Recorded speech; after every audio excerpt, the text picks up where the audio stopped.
Hey guys, it's Gavin from the other side, from Lechuga UVS. We just finished up with Atlanta. We had 3 of our members in, so this is going to be the first deck profile we're uploading. I got Swiss champ, but ended up coming out in top 16, losing to Phil Birch, who won the whole thing.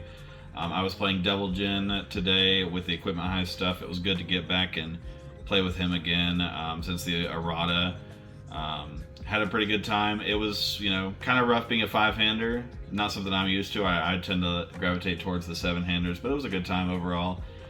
So we're going to go ahead and get into the deck profile here. The attack lineup is like about as standard as you can get.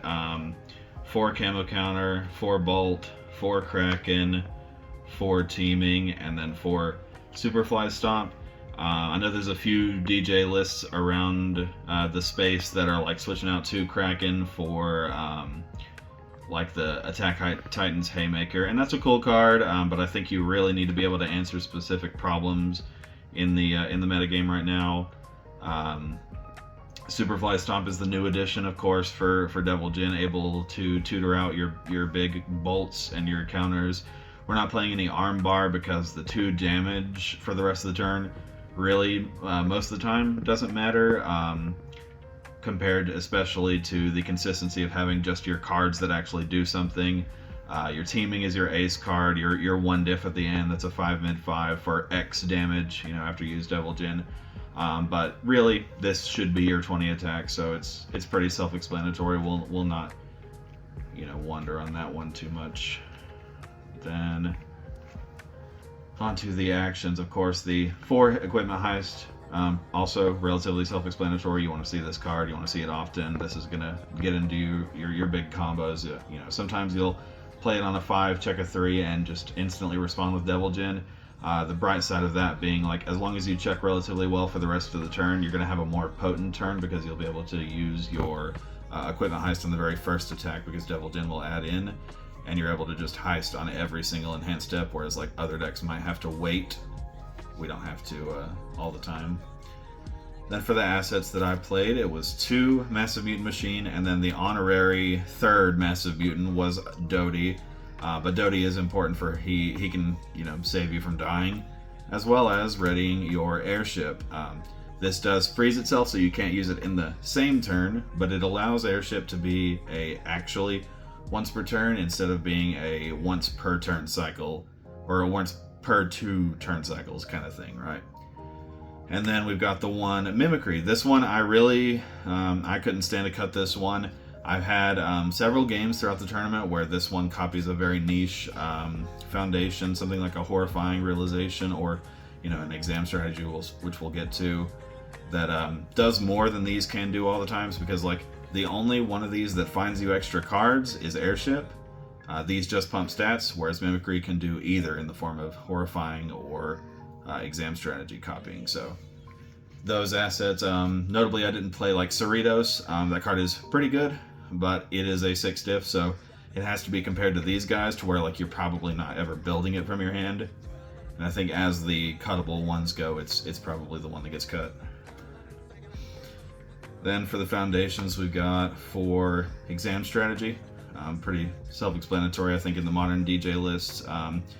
No manipulations of Zeke Yeager, obviously. This deck is trying to be way faster than previous Devil Jins were, so you're never trying to play your 5 diff action or 5 diff foundation and then get into the attack turn. You're trying to just have it as quick as possible, so having just this as our 3 diff, along with some of those assets, is really nice. It allows us to play a lot more 2 diffs. So most importantly, we've got our 4 Fight for the Truth here and 3 Short-Lived Promotion. Of course, shout out to Andrew Porat, who just like randomly suggested this card. Is a card that I used to have in Devil Jin way at the beginning before like we really cracked it, before the errata. But back then it was like, okay, maybe it'll find you another attack, maybe it can mill the cool attacks that you want to mill. But now whenever it allows you to find heist, I think that's where this card really shines. You're like, okay, out of the top 3 of my deck, if there's a heist there, I'm going to add that. If there's multiple attacks, you can add one of the attacks and mill one that maybe wants to sit in the discard, like a bolt or a camo counter.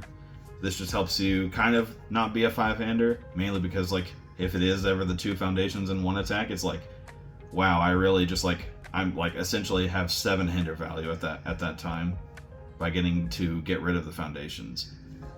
And then I really wanted to fit in the 3 short-lived or the 4th short-lived promotions, but I think whenever you compare it to this card, it just, you know, has a worse block mod. But again, helping you not be a 5-hander as often as possible is super good. The 4 pass-through walls breaker is pretty frustrating to deal with, but also, you know, assets are in the format, so my opponent's going to try to give something 5/5 or try to airship, and being able to cancel that is super important. Then 3 copies of Broken Psyche. My teammate Dawson, the cameraman, currently did suggest this one. This is one that I initially forgot about in the deck list, but this does allow, if you take an unblocked attack and it's playable while committed, you get to add a 6 check from your discard. Most important, obviously, is pass-through walls. No, really. It's the equipment heist. That one has a 6 check, so it's just like, I'm going to eat this one.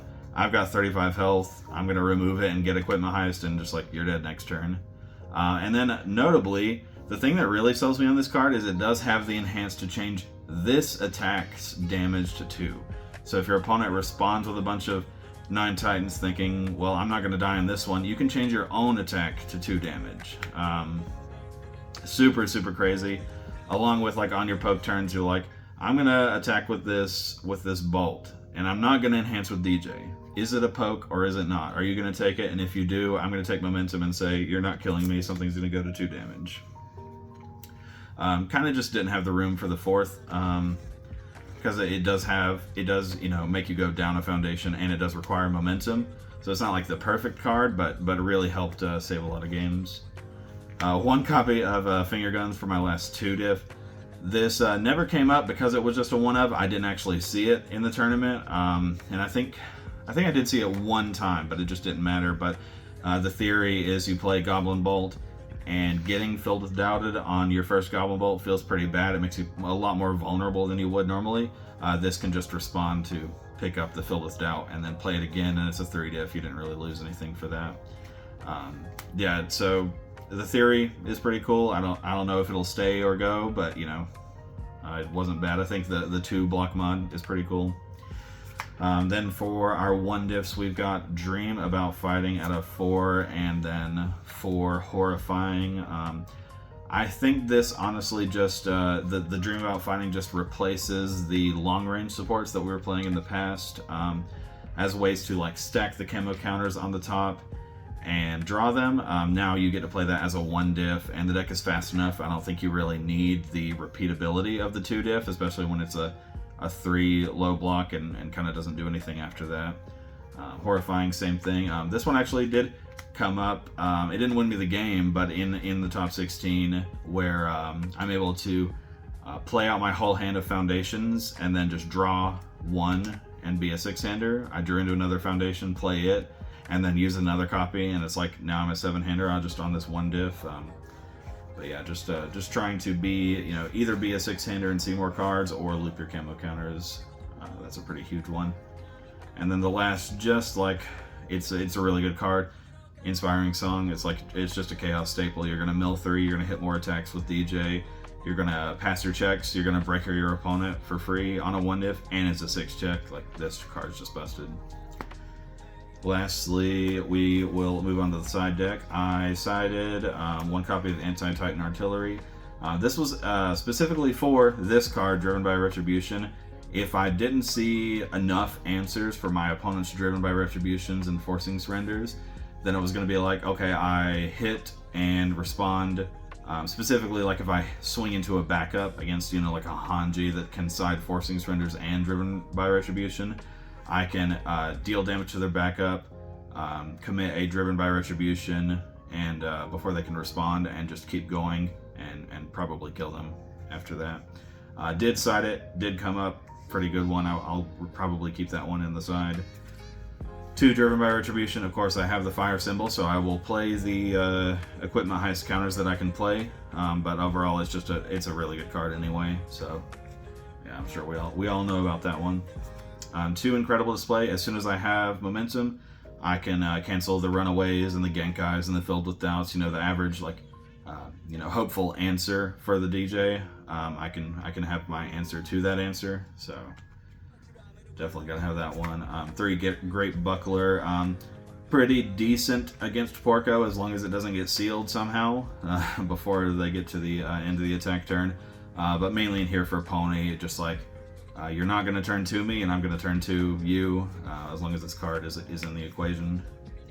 And then 2, Radiant Visage. We're pretty good into Godzilla, but like it was like this one's good against Godzilla, but there's also like Hacker Extraordinaire. Like my opponent might attack me once, try to get a momentum for their hacker, and I'm like, okay, I'm going to block that one, and then they'll play a second attack and get another momentum, and I'm like, well, this card just says like you actually need a third momentum, so there's really no point in even attacking. And then on my turn, I'm either going to cancel the hacker if you respond, or you're not gonna get momentum because I'm going to kill you in one hit or something like that. So the Radiant was just like, oh, they do somehow get a momentum and they can flip my assets.